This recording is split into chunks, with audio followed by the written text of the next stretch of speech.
मराठ्यांना आरक्षण देणाऱ्या हैदराबाद गॅझेटच्या आधारावर अध्यादेश काढण्यात आला। त्याला आव्हान देणाऱ्या याचिकांवर आज मुंबईमध्ये उच्च न्यायालयामध्ये अत्यंत महत्त्वाची सुनावणी होणार आहे।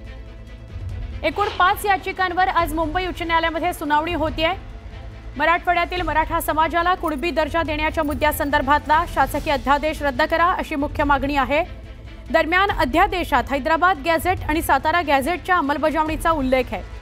या दोन्ही गॅझेटचा आधार हा कायदाबाह्य आहे, तसंच राज्य सरकारने काढलेला अध्यादेश बेकायदा आहे असं याचिकेत म्हणण्यात आलंय। त्यामुळे अध्यादेश तातडीने रद्द करावा अशी मागणी करण्यात येते।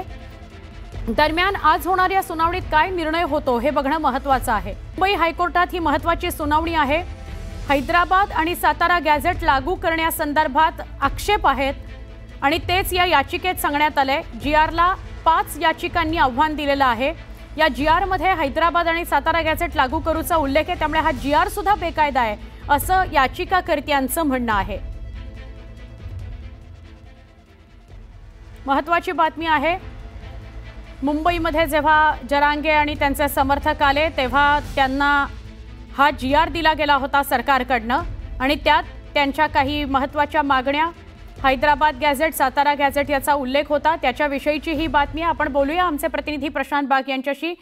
प्रशांत, कोर्टामध्ये आज महत्त्वाची सुनावणी आहे। जे आक्षेप घेतले गेलेत या 5 याचिकांमधून हैदराबाद आणि सातारा गॅझेट लागू करण्यासंदर्भातले आणि हा जीआर सुद्धा बेकायदा असे म्हणणं आहे, काय सांगाल? ज्या 5 दाखल याचिका आहेत त्या कोणाच्या आहे हे जरी लक्षात घेतलं तरी लक्षात येईल की ओबीसी आणि मराठा हा संघर्ष आता न्यायालयीन लढाई सुरू झालाय। कुणबी सेना, माळी महासंघ, सदानंद मंडलिक, समता परिषद, अहिर सुवर्णकार समाज आणि नाभिक महासंघ यांनी याला आव्हान दिलंय। कायद्याचा चुकीचा आधार घेऊन अध्यादेश काढणे म्हणजे अधिकाराचा गैरवापर, याचमुळे ही अधिसूचना पूर्णपणे बेकायदा आहे अशा प्रकारचे गंभीर आक्षेप यांनी घेतलेत। पण यातली एक महत्त्वाची गोष्ट आपल्याला लक्षात घेतली पाहिजे, न्यायमूर्ती बी चंद्रशेखर यांच्या कोर्टामध्ये ही सुनावणी होणार जरी असली तरी गंगाधर काळकुटे, मनोज जरांगे पाटील यांचे समर्थक यांनी सुद्धा कॅव्हेट दाखल केलेली आहे।